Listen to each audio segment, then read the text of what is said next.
আসসালামু আলাইকুম। ওয়ালাইকুম আসসালাম। কে বলছেন? আমি খাদিজা বলছি। খাদিজা, কেমন আছেন আপনি? ভালো আছেন খাদিজা? এই আলহামদুলিল্লাহ ভালো আছি। আপনি কেমন আছেন? মাশাআল্লাহ, অনেক ভালো আছি। খাদিজা, কোথা থেকে বলতেছেন? আপনার দেশের বাড়ি কোথায়? আমার দেশের বাড়ি সাতক্ষীরা জেলা। আচ্ছা, কোথায় থাকেন বর্তমানে এখন আপনি? আমি সাতক্ষীরা জেলাতে আছি, টাউনে ভাড়া থাকি। আচ্ছা, কে কে আছে আপনার ফ্যামিলিতে খাদিজা? আমার মা বাবা কেউ নাই, আছে ছোট একটা বোন আছে আর আমি আছি। আচ্ছা খাদিজা, কি করেন এখন আপনি বর্তমানে? আমি বর্তমানে আমি বাসা বাড়িতে কাজ করি। বোনটা হচ্ছে মাদ্রাসায় পড়ে। আমি বাসা আচ্ছা, বাড়িতে কাজ করি। তো খাদিজার বিয়ে শাদী হয়েছে কিনা? জি না, আমার বিয়ে শাদী হয় নাই। আচ্ছা ঠিক আছে, তো দর্শক শুনতে থাকুন আজকে খাদিজার জীবনের গল্পগুলা। ধৈর্য সহকারে ফুল ভিডিওটি দেখলে মোবাইল নাম্বার পেয়ে যাবেন, সরাসরি যোগাযোগ করতে পারবেন খাদিজার সাথে। তো খাদিজা, আপনার বাবা মা মারা গেছে না ফেলে চলে গেছে? না, আমার বাবা মা মারা গেছে। আচ্ছা, দুইজনের একজনও নাই, কি দুঃখের বিষয়।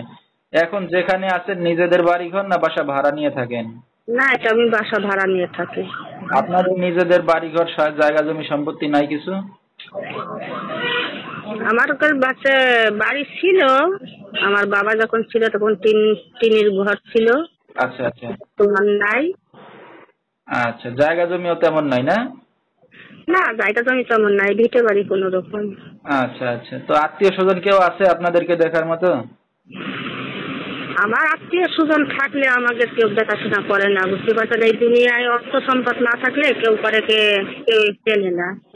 আচ্ছা, যেহেতু বাবা মা নাই, অর্থ সম্পন্ন নাই, তো কে কারে দেখবে? হয়তো আজকে দেখবে, কালকে দেখবে, পরশুদিন তো আর দেখবে না। এরপরে সবাই ভুলে যাবে, এই আর কি। হ্যাঁ, এটাই তো। আচ্ছা, তো এখন কি দুইটা বোন আপনারা বাসা ভাড়া নিয়ে এরপরে থাকেন না? জি, বাসা ভাড়া থাকি। আচ্ছা, তো কি কাজ বাজ করতেছেন এখন বর্তমানে আপনি? আমি বর্তমানে বাসা বাড়িতে কাজ করি। আচ্ছা, কাজ বাজ করে দুইটা বোন চলতেছেন। তো আপনার তো বিয়ে শাদী হয় নাই বললেন, তো ভবিষ্যতে এখন কি চিন্তা ভাবনা আছে আপনার?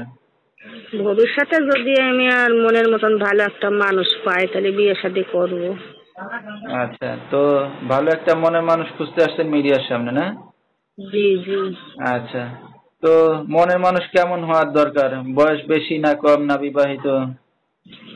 সে বয়স বেশি হোক কম হোক সেটা কোনো সমস্যা নাই। সমস্যা আল্লাহ পাক তার মনটা যদি সুন্দর রাখে। আর আমাদের দুটো বোন, আমাদের মা বাবা নেই, আমরা এতিম। এতিমের পাশে যদি কেউ দাঁড়ায় আলহামদুলিল্লাহ। সে যদি বিয়ে শাদী করতে চায় তাহলে আমি করবো। আর আচ্ছা ঠিক আছে, তো আপনার এই ভিডিওটা অনলাইনে দর্শকদের মাঝে চলে যাবে, দর্শক ভাইরা কিভাবে যোগাযোগ করবে এখন আপনার সাথে?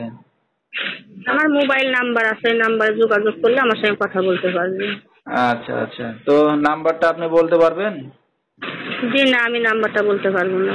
আচ্ছা, তো দর্শক নাম্বারটা স্ক্রিনে পাইছি বলে সেই নাম্বারে যোগাযোগ করলে খাদিজাকে পেয়ে যাবেন। যেহেতু বাবা মা নাই, এতিম একটা মেয়ে, দুইটা তারা বোন, এখন নিজে কাজ বাজ করে চলতেছে দুইটা বোন। তো বিয়ে হয়তো বয়স হয়ে গেছে, গার্জিয়ান বলতে কেউই নাই।